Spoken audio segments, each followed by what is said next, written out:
Punta tayo ng arcade. Alam mo naman papatayin tayo ni Mama pag nalaman niya. Nagpapahirap siya para pagalaman tayo.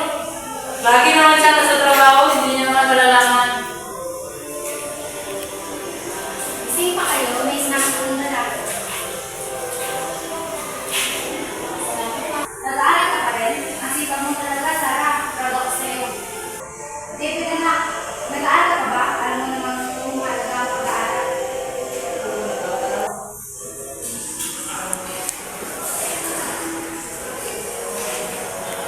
David, hindi ba pwedeng basta natawa ng klase naghirap sa trabaho si Mama para sa atin? Hindi natin siya pwedeng ituin. Isang araw lang naman, hindi naman bigyan yun.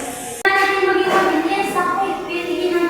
Huwag kang mag-alala, ako bala. Nakapractice ako ng escape road ko.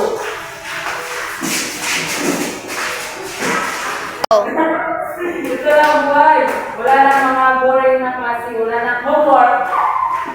Alam ko, pero ang saya talaga. Pero mag-ingat tayo. Magalit si Mama kapag nalaman niya.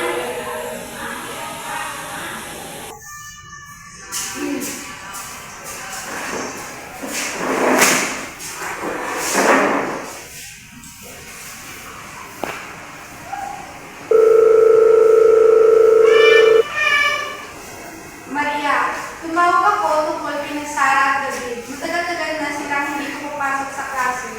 Ano? Hindi maaari yan. Hindi nila magagawa yun. Alam kong mahirap, Maria. Mga teenager sila. Sinusubukan nila taslim ang sarili nilang landas. Kailangan kong kausapin sila. Kailangan nilang maintindihan kung gaano mahalaga ang pag-aaral.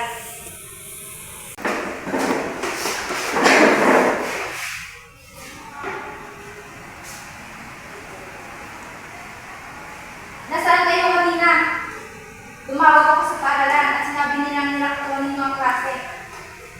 Mama, pasensya na. Alam ko mapahirap na nilawang mo para sa amin. Mahalaga ito. Ang pag-aaral ang kinabukasan ninyo. Hindi ninyo pwedeng itapon ngayon. Bakit dun?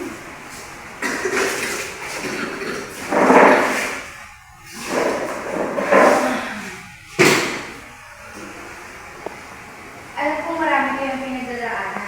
Pero sana, maintindihan ninyo, ginagawa ko ito para sa inyo. Gusto ko mas magkaroon kayo ng magandang buhay kaysa sa akin.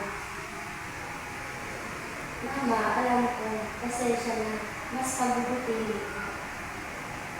Ako rin, Mama. Iyon lang naman ang hinihiling ko sa pamilya tayo, kaya dapat nagtutulungan.